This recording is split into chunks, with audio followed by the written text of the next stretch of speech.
મિત્રો, આજે આપણે વૈદિક ગણિત સમજમાં ભાગાકાર શીખવાના છીએ. એમાં આપણે નિખિલમ સૂત્ર દ્વારા ભાગાકાર શીખવાના છીએ.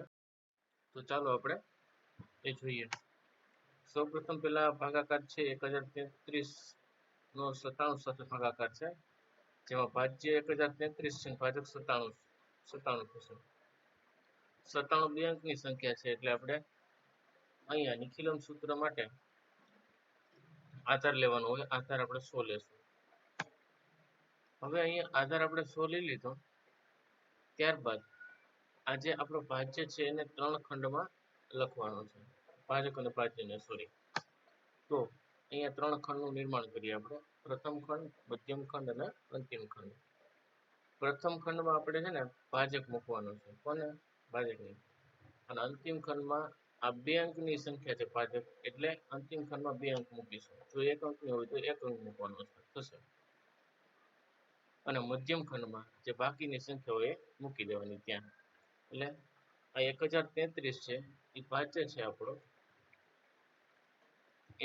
એના અંતિમ 2 અંક, આ 2 અંકની સંખ્યા છે એટલે 33 છે, એને આપણે ક્યાં મૂકીશું?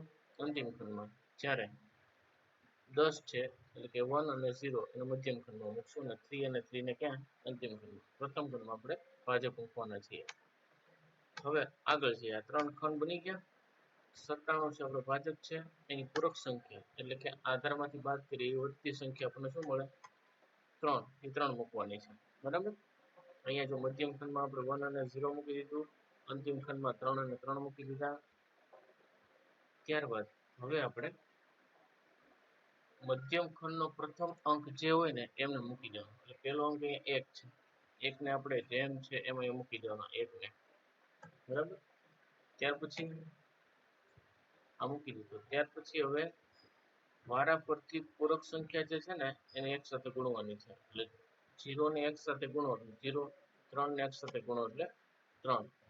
0 ને આપણે મધ્યમ ખંડમાં મૂકવાનો છે, અને 3 ને આપણે ક્યાં મૂકીશું? અંતિમ ખંડમાં. હવે આપણે આગળ ગુણાકાર કરતો જવાનો, સરવાળો કરતો જવાનો, એટલે આપણે આન્સર મળી જશે. જોઈએ, જુઓ. અહીંયા 0 અને 0 છે, એનો સરવાળો 0 થશે. 0 ને પાછું 0 સાથે, 0 ને કોની સાથે? 0 સાથે ગુણવાનું છે. આ 0 એને 0 સાથે, અને 3 ને પણ 0 સાથે ગુણો એટલે જવાબ આવશે 0 અને 0. હવે સરવાળો કરી દો. 3 અને 3 6, 3 અને 0 3.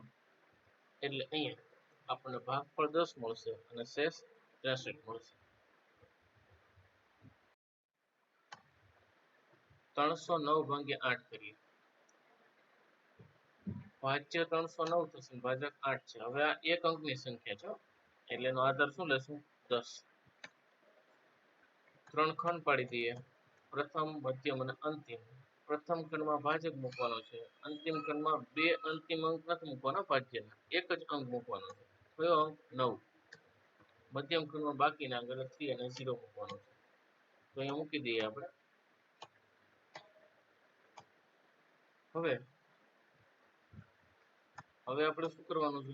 તો કે ભાઈ 3 નો અહીંયા ઉપર 3 છે, અહીંયા 3 છે, એ 3 એમને મૂકી દેવાના છે. 2 ને 3 સાથે ગુણવાનું એટલે 6 આવશે. ત્યાર પછી 6 એમને સરવાળો મૂકી દેવાનો છે, અને 6 ને 2 સાથે ગુણો એટલે 12 થશે.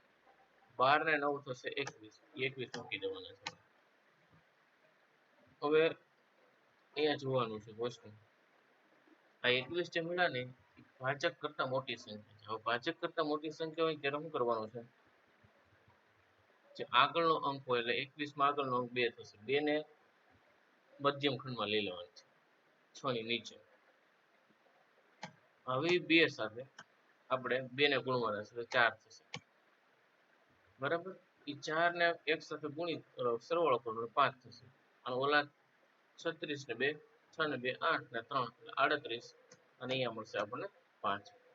એટલે આપણને ભાગફળ 35 અને શેષ 5 મળશે.